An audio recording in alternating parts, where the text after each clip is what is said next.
भारत देश में डायबिटीज और हाइपरटेंशन की वजह से किडनी की बीमारी बढ़ती नजर आ रही है। शुगर और बीपी की वजह से धीरे धीरे मरीज की किडनी खराब होने लगती है। साथ ही इस बीमारी का पता भी नियमित जांच न कराने वाले मरीज को तब लगता है जब किडनी 70 से 80% खराब हो चुकी होती है।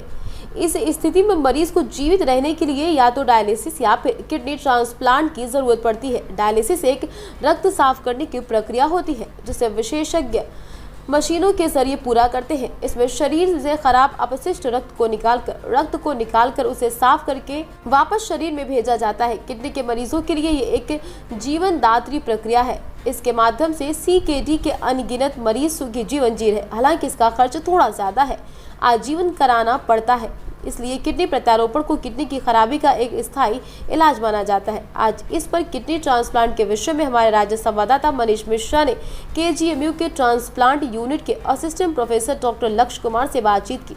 हमारे राज्य संवाददाता मनीष मिश्रा ने डॉक्टर से किडनी ट्रांसप्लांट क्या है, इस प्रोसेस के बारे में बातचीत की। आइए सुनते हैं। डायबिटीज़ एक तेज़ी से फैलती और लाइलाज बीमारी है। इसे कंट्रोल नहीं करने पर आपको कई गंभीर स्वास्थ्य समस्याएं हो सकती हैं। ऐसा कई बार देखा गया है कि डायबिटीज़ रोगी हाई ब्लड प्रेशर से भी पीड़ित रहते हैं, जिससे किडनी की बीमारी का खतरा बढ़ जाता है। लेकिन अगर आप बीपी कंट्रोल करते हैं तो डायबिटीज़ के मरीजों में किडनी खराब होने की संभावना को कम किया जा सकता है, और यदि किडनी खराब होती है तो उसे ट्रांसप्लांट भी कराया जा सकता है। इसी विषय पर आज बात करेंगे हम केजीएमसी के किडनी ट्रांसप्लांट विशेषज्ञ डॉक्टर लक्ष्य कुमार से।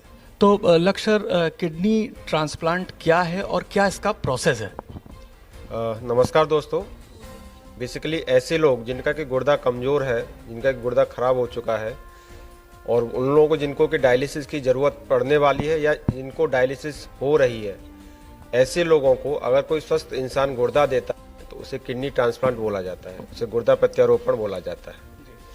इसका बेसिकली प्रोसेस के लिए ये गुर्दा प्रत्यारोपण दो तरीके से हो सकता है। एक तो है लाइव डोनर जिसे बोलते हैं, मतलब कोई भी नॉर्मल इंसान, हेल्दी इंसान जो अपना गुर्दा देता है, और दूसरा कैडेवरिक डोनर बोलते हैं। उसका मतलब है कुछ लोग जो एक्सीडेंटली एक्सपायर हो जाते हैं, जिनको कि पहले से कोई समस्या नहीं रही होती है, और उनके अगर घर वाले तैयार होते हैं तो वो अपना गुर्दा किसी ऐसे ज़रूरतमंद को डोनेट कर सकते हैं। तो बेसिकली ये दो तरीके का रहता है, और इसकी प्रक्रिया बेसिकली बहुत ही आसान है।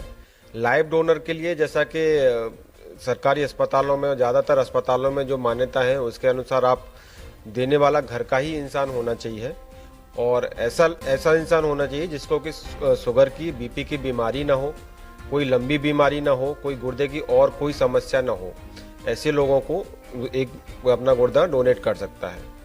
उस प्रक्रिया के लिए आपको किसी भी अपने आसपास के अस्पताल में जाके रजिस्ट्रेशन कराना रहता है। उसके बाद में पहले डोनर का चेकअप किया जाता है। डोनर का चेकअप 3 स्टेज में किया जाता है। पहले स्टेज में ये देखा जाता है कि जो गुर्दा देने वाला है उसको कोई समस्या तो नहीं है, उसका गुर्दा अच्छे से काम कर रहा है या नहीं कर रहा है। अगर उसका गुर्दा अच्छे से काम कर रहा है, उसको कोई भी समस्या नहीं है, तो ऐसी प्रक्रिया को आगे बढ़ाया जाता है। उसके बाद में कुछ इम्यूनोलॉजिकल वर्कअप और फाइनल चीज़ है जो हम इथिकल कमेटी या ऑथराइजेशन कमेटी को कंफर्म करके आगे की प्रक्रिया को बढ़ा सकते हैं। डॉक्टर साहब, इसका बेसिक एक प्रश्न मुझे लगता है कि ये जो बीमारी है जिसको कभी कभी सीकेडी कहते हैं, और किडनी की, ये इसका होने का कारण क्या है, मुख्य कारण क्या है? देखिए, दुनिया में सबसे जो मुख्य कारण है गुर्दा खराब होने का वो है डायबिटीज़। क्योंकि आजकल की जीवन शैली, खान पान इस तरीके का है कि ज़्यादातर लोगों में डायबिटीज़ डेवलप हो रहा है। स्पेशली ऐसे लोग जिनको कि पारिवारिक डायबिटीज़ है, ऐसे लोगों में डायबिटीज़ की समस्या बढ़ रही है। और यूजुअली देखा गया है कि ऐसे लोग जिनको कि डायबिटीज़ रहती है, उनको समय के साथ में 40 से 50% मरीज गुर्दे की समस्या डेवलप हो सकती है। दूसरा जो कारण है वो है बीपी की बीमारी। ऐसे लोग जिनको कि लंबे समय से बीमारी है और जिनका बीपी कंट्रोल में नहीं रहता है, ऐसे लोगों में भी गुर्दे की समस्या डेवलप हो सकती है। इसके अलावा अन्य कारण हैं, पेशाब में प्रोटीन आना, पेशाब में खून आना, जिसे कि ग्लोमेरुलर डिसीज़ बोलते हैं। इसके अलावा कारण है कुछ पारिवारिक कारण हो सकते हैं, कुछ फैमिली में रन करते हैं, कुछ पारिवारिक ऐसे कारण होते हैं जिनमें कि गुर्दे में गांठें डेवलप हो जाती हैं, तो ऐसी बीमारी है, उससे भी गुर्दा खराब हो सकता है। इसके बाद नंबर आता है कि गुर्दे से जो मूत्र वाला जो रास्ता है उसमें पथरी बार बार बनना, उसमें बार बार इन्फेक्शन होना, या उसमें किसी तरीके की रुकावट होना। ऐसी समस्याओं से गुर्दे खराब हो सकता है। और इसके अलावा अन्य कारण ऐसा होता है कि किसी को लंबे समय तक या किसी को अचानक से कुछ बुखार आया, कोई लंबे समय तक आईसीयू में रहा, उसके बाद उसको गुर्दे में कमजोरी हो, वो पूरी से ठीक नहीं हो पाई, जिसे कह सकते हैं कि AKI हुआ, वो बाद में रिकवर नहीं हुआ, वो CKD डेवलप हो गया। डॉक्टर साहब ये बताइए कि जैसे ट्रांसप्लांट से पहले भी क्या कुछ और कोई ऐसा इलाज है जो ट्रांसप्लांट से पहले हम गुर्दा रोगियों के लिए कर सकते हैं?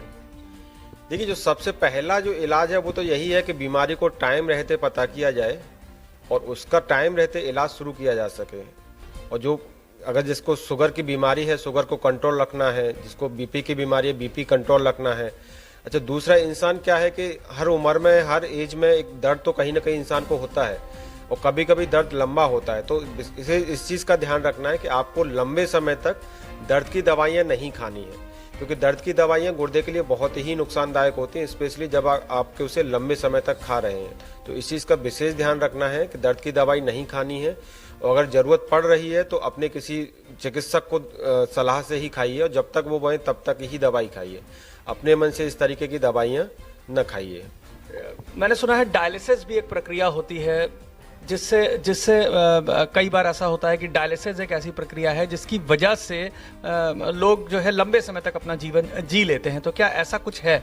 नहीं, बिल्कुल। डायलिसिस भी एक, जो इंसान ट्रांसप्लांट नहीं करा सकता है किन्हीं कारणों की वजह से, या डोनर नहीं है या कुछ और कारण है कि कुछ बीमारी ऐसी है जो कि कुछ बीमारियां किडनी ट्रांसप्लांट के बाद में फिर से जल्दी वापस आ जाती है, तो ऐसे लोगों में हम लोग कभी बोलते हैं कि डायलिसिस ज़्यादा बेहतर है। तो यूजुअली डायलिसिस का लाइफ एक्सपेक्टेंसी देखा जाए तो बहुत ही उसका भी अच्छा है, बट एक किडनी ट्रांसप्लांट के कंपेरिजन जरूर मैं कहूँगा कि डायलिसिस उतना अच्छा नहीं है। तो ऐसा नहीं है कि डायलिसिस इंसान कराएगा तो जितना, अगर डायलिसिस टाइम से कराता है, डॉक्टर की सलाह मानता है, BP कंट्रोल में रखता है, खान पान का ध्यान देता है, तो ऐसा नहीं, डायलिसिस भी एक आप में एक अच्छी प्रक्रिया है जिससे भी आपको जिंदगी बढ़ सकती है।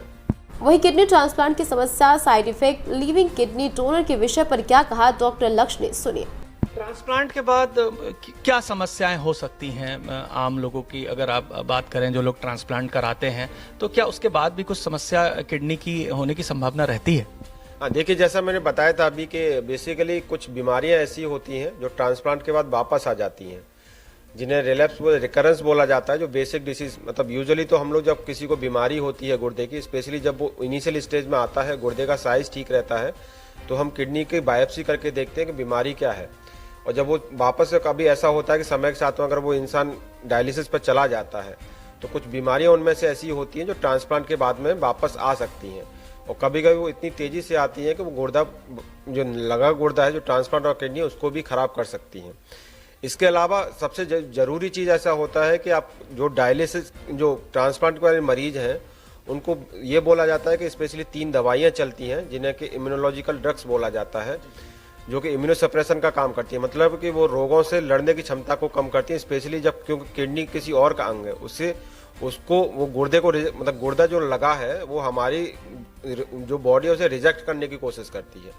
तो 3 दवाइयाँ ऐसी चलती हैं, उस रिजेक्शन को रोकती हैं। जब इंसान ये दवाइयाँ प्रॉपर नहीं खाता है या दवाइयों में ढिलाई बरतता है, तो ऐसा हो सकता है कि वो रिजेक्शन डेवलप हो जाए, और रिजेक्शन डेवलप होता है तो कोशिश, तो अगर इनिशियली पता चल जाए तो उसे भी ठीक करने की कोशिश की जाती है, बट अगर बार बार ऐसा होता है तो वो जो लगा गुर्दा है वो भी खराब होने की संभावना रहती है। इसके अलावा क्योंकि जो डायलिसिस वाले पेशेंट है, कई समय से उस पर नहीं होते हैं, यूरिन की मात्रा कम हो चुकी होती है, तो ऐसे लोगों में कभी कभी पेशाब में इन्फेक्शन भी डेवलप हो सकता है।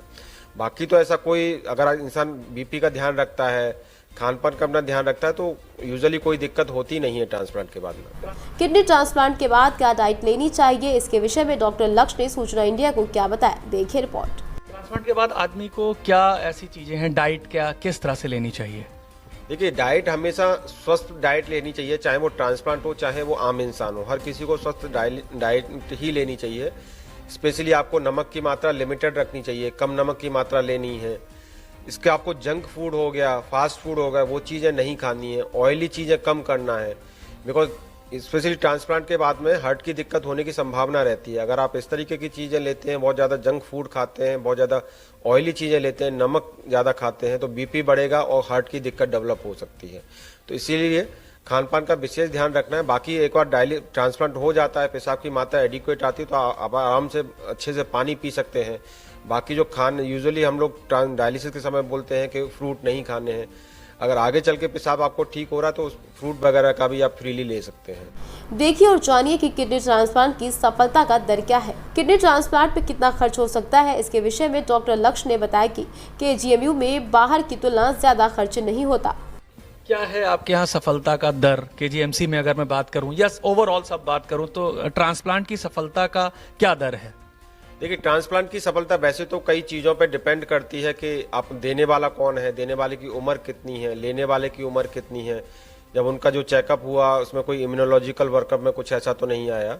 बट यूजुअली ये माना जाता है कि सेम ब्लड ग्रुप जो देने वाला हो और जो लेने वाले का सेम ब्लड ग्रुप या कंपैटिबल ब्लड ग्रुप होता है तो ऐसे इंसान में 1 साल में सफलता की दर 98 से 99% रहती है और अगले 5 साल में उसकी सफलता की दर 92-93 के आसपास रहती है और अगले 8 साल में उसको देखा गया है जैसा कि स्टडीज में लगभग 85-86% वो सफलता की रेट रहती है अगर कंपैटिबल रहता है तो।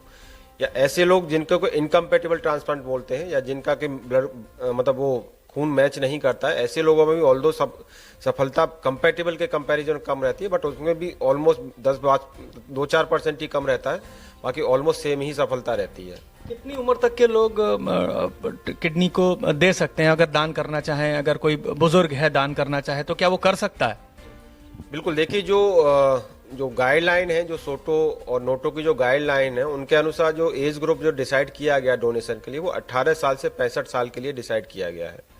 उसमें आपका ये भी देखना रहता है कि आपका जो गुर्दा जो काम कर रहा है, दोनों गुर्दा अलग अलग, वो कितना काम कर रहा है, उस पर डिपेंड करता है। किंग जॉर्ज मेडिकल कॉलेज में कितना खर्च आता है किडनी का जब आप ये ट्रांसप्लांट करते हैं? बेसिकली हमारे यहाँ जो खर्चा है वो 3 से 3.5 लाख का आता है। बट हमारे यहाँ कुछ ऐसी स्कीम चल रही है कि हम पेशेंट को यूजुअली जब पहली बार हमारे पास पेशेंट आता है और जब उसे डायलिसिस की ज़रूरत होती है, ट्रांसप्लांट कराने की ज़रूरत होती है, तो हम उनको स्कीम में रजिस्टर करा देते हैं तो ज़्यादातर खर्चा फिर कॉलेज की तरफ से ही मिल जाता है। अच्छा, मतलब कि बहुत ज़्यादा खर्चा नहीं आता है? बिल्कुल, बहुत ज़्यादा खर्चा नहीं आता है। डॉक्टर लक्ष्य ने किडनी स्वस्थ रखने के विषय पर भी लोगों को जानकारी दी। तो किडनी को स्वस्थ रखने के लिए क्या संदेश देना चाहेंगे आम लोगों को? देखिए, किडनी को स्वस्थ रखने के लिए सबसे पहले तो जैसा बताया गया है कि अपना ख्याल बहुत अच्छे से रखना है, आपको खाना पीना बहुत अच्छा रखना है क्योंकि आप हेल्दी डाइट लेंगे तभी आप हेल्दी रहेंगे। जैसे मैंने बताया था, जंक फूड अवॉइड करिए, ज़्यादा नमक की चीज़ों को बंद करिए, ऑयली चीज़ों को कम करिए। इसके अलावा आपको रेगुलर एक्सरसाइज करना बहुत ज़रूरी है क्योंकि यूजुअली जब जैसे शुगर शुरुआती होती है, अगर शुरुआती शुगर किसी को पता चलती है, अगर वो एक्सरसाइज कर सकता है तो वो जो दवाई जो शुरू करने का समय उसे आप डिले कर सकते हैं। तो इसलिए एक्सरसाइज करना सबसे ज़रूरी है। खाने पीने के साथ में एक्सरसाइज का भी विशेष ध्यान देना है। आपको स्मोकिंग हो गया, आपको अल्कोहल हो गया, वो चीज़ें या कोई भी अन्य नशा वगैरह नहीं करना चाहिए। तो ये थे डॉक्टर लक्ष्य कुमार जिन्होंने हम लोगों को किडनी के विषय में बहुत विस्तार से बताया। साफ तौर पर हम लोगों को इस चीज़ को मानना पड़ेगा कि शुगर और बीपी की वजह से इस गंभीर बीमारी की चपेट में लोग आते हैं। अपने स्वास्थ्य का हमेशा ध्यान रखिए, खान पान में हमेशा आदमी को संयम बरतना चाहिए और अपने एक्सरसाइज पर हमेशा उस पर वर्कआउट करते रहना चाहिए।